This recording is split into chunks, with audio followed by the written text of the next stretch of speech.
what are the most important Mormon news articles for the year? And we're going to rank those in order of the least important, starting with number 10, down to what I believe is the number one.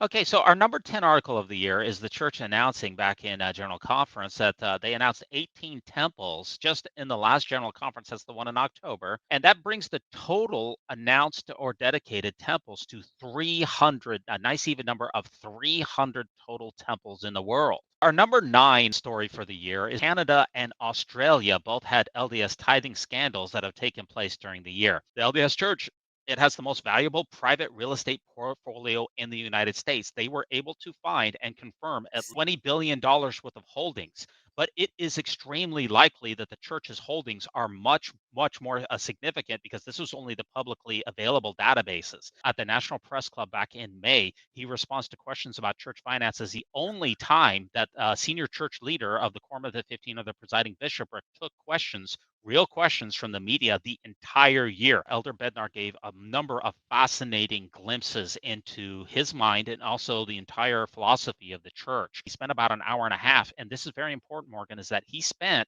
several minutes taking questions from what he later referred to as the snarky or hostile media. Our number 6 story is the $250+ million Boy Scout sexual abuse settlement. So the church used to be involved with the Boy Scout. They severed ties a couple of years ago.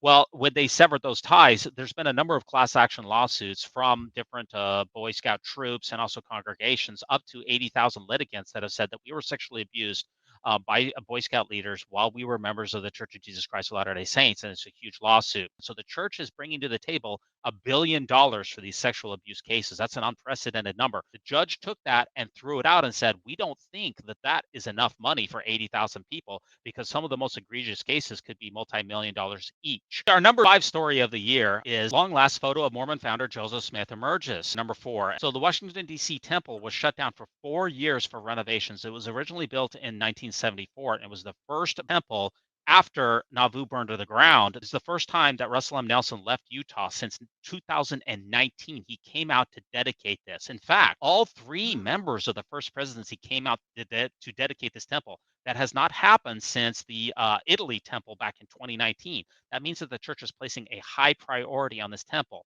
The temple open house for the Washington, D.C.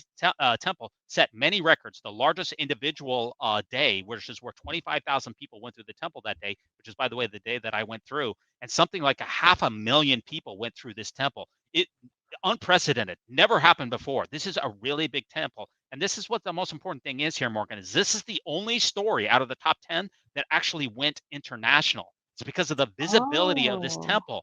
You know, this was covered in China. It was covered in Israel. It was covered across the sea. This was the church's most important temple, probably more important than Salt Lake City. Under the Banner of Heaven, Andrew Garfield talks Mormonism's beauty and terrible problems ahead of the premiere here. This was released on Hulu, and it was produced by FX. You had Andrew Garfield, who did some roles like The Amazing Spider-Man. He was also Oscar nominated for TikTok.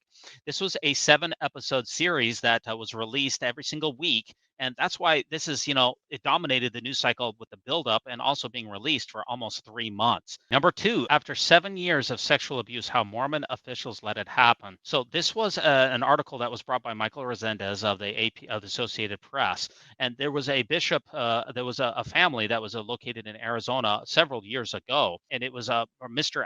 Paul Adams, who sexually abused both of his daughters for years. He reported it to not 1 but 2 bishops. Neither of those bishops ended up reporting this an ongoing sexual abuse story to the police. Mr. Adams was eventually arrested when he posted videos of his sexual abuse online, and it was tracked to him. He ended up committing suicide in jail. His wife also was put into prison because she also let the abuse happen. The people then are now questioning, thanks to Michael Resendez, and saying, why did not these bishops report this ongoing sexual abuse to the authorities and stop this horrific abuse from happening? So this really rocked the church. It peeled back the veil at church headquarters, and this is probably the most passionate news story. Number 1 story of the year. This is the Church of Jesus Christ of Latter-day Saints supporting the Respect for Marriage Act. So this is really Mhm. unprecedented, explosive, unbelievable, confusing, calculated. So this law just went in. President Biden actually just a short time ago signed this legislation into law, which basically means that states will have to recognize all of the marriages from other states, in particular same-sex marriages and also interracial couples. It's going to repeal the Defense of Marriage Act as well.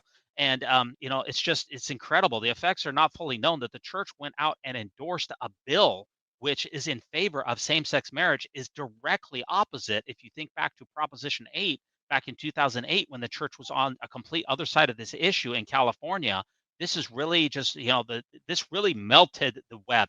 It had a complete domination of LDS news cycle for an entire week.